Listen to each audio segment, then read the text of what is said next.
আসসালামু আলাইকুম প্রিয় ভিউয়ার্স। আজ বাংলাদেশের দুর্দান্ত একটা জয়। আসলে জয়টা অসাধারণ, কিন্তু বাংলাদেশের যে পিচ, এই পিচে ব্যাট করাটাও একদম অসাধ্য ব্যাপার। এমন একটা পিচ তৈরি করেছে গামিনী ডি সিলভা, যেই পিচে খেলাটা ব্যাটসম্যানদের জন্য খুবই কঠিন। 111 রানের টার্গেটে বাংলাদেশ যখন ব্যাট করছিল তখন মনে ছিল যে কোনো ব্যাপার না, উঠে যাবে।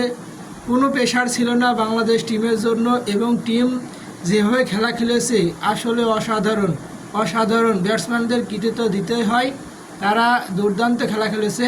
পারভেজ হোসেন ইমন, আমার একটা আশাই ছিল যে গত ম্যাচে দেখেছেন শ্রীলঙ্কার বিপক্ষে পারভেজ হোসেন ইমন যেমন রান করিল না, বিপক্ষ ছিল তানজিদ হাসান তামিম। আমি বিশ্বাস করেছিলাম, যে আমি জানতাম, আমার মনের ভিতরে একটা আশা ছিল, তানজিদ হাসান তামিম যদি রান না করে তাহলে পারভেজ হোসেন ইমন রান করবে। এটা কিন্তু বহুদিন ধরে চলে আসছে বাংলাদেশ টিমের পক্ষ। টিম যেভাবে সাজাইছে অসাধারণ, খুবই ভালো হয়েছে। এবং তানজিদ হাসান তামিম যেদিনকে রান করবে সেদিনকে ফোন করবেন যে পারভেজ হোসেন ইমন ফ্লপ, রান করতে পারবে না।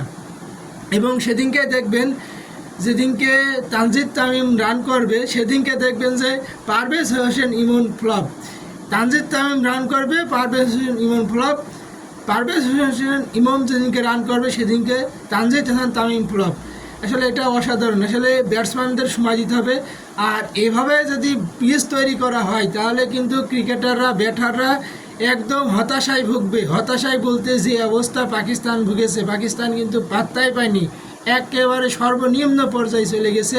এভাবে চলতে থাকে তাহলে কিন্তু ক্রিকেটটা একটু নিচু পর্যায়ে ছিল। ব্যাটসম্যানদের হতাশায় ভুগতে, ব্যাটসম্যানরা রান করতে পারবে না, তারা একটা দুশ্চিন্তার ভিতরে যাবে। এইভাবে এদের পিচ তৈরি করাটা, গামিনী ডি সিলভা যে একদম ধান ক্ষেত মতো পিচ তৈরি করেছে, আসলে বলতেই হয়, এমন একটা পিচ তৈরি করেছে যাতে ব্যাটসম্যানদের সারাক্ষণ স্ট্রাগল করতে হচ্ছিল যে ম্যাচটা কখন শেষ করতে পারবে, কখন খেলতে পারবে ভালোভাবে, কখন ব্যাটসম্যানরা রান করবে, এ একটা পর্যায়ে।